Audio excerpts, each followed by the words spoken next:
aujourd'hui, c'est plus de 18 millions de personnes qui sont exposées au risque d'inondation. Et demain, si on ne fait rien, c'est une augmentation d'au moins 40% à 2050. Bonjour, donc je suis Sébastien Dupré, je suis le directeur technique en charge des questions d'environnement, de risque, de mer et de littoral au CEREMA. Qu'est-ce que c'est un risque? C'est finalement la rencontre entre un phénomène, qui peut être naturel et technologique, et un territoire. Alors le principal risque aujourd'hui en France, c'est le risque d'inondation. Un peu plus de 18 millions de personnes qui sont exposées au risque d'inondation ou de submersion marine. C'est aussi un peu plus de 20 milliards de dégâts entre la période 1982-2020, donc des enjeux considérables. Aujourd'hui, les populations qui sont exposées au risque d'inondation, c'est les populations qui habitent le long des cours d'eau, le long du littoral, dans la France hexagonale, mais aussi dans les Outre-mer. Et demain, avec le changement climatique, ce seront aussi des populations qui sont éloignées des zones naturelles où on se pense exposées au risque d'inondation, du fait, par exemple, de l'accroissement des pluies intenses et du risque de ruissellement. Concrètement, ce qu'on fait à l'échelle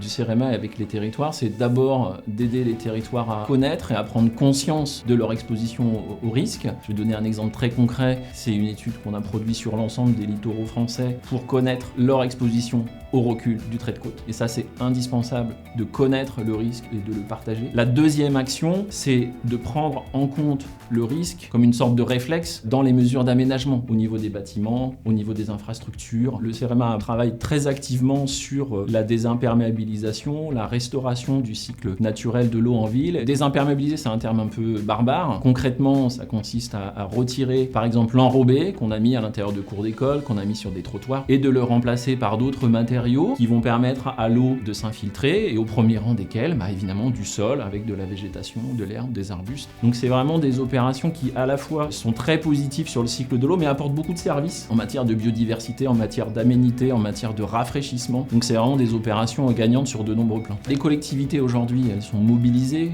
dans l'adaptation au changement climatique de leur territoire. Elles sont malgré tout confrontées à la nécessité de prendre des décisions dans un contexte qui est incertain, et aussi à un enjeu d'acceptabilité par les habitants des solutions qui sont proposées et qui sont parfois nouvelles, typiquement la réintroduction de la nature en ville, est à la fois une opportunité mais aussi un sujet de dialogue qui est parfois compliqué pour les collectivités. Le défi est immense, mais en agissant aujourd'hui, en cherchant à mieux connaître les risques, à saisir toutes les opportunités pour agir sur le bâti, sur la manière dont on occupe le territoire, le défi sera accessible, mais il faut agir sans attendre.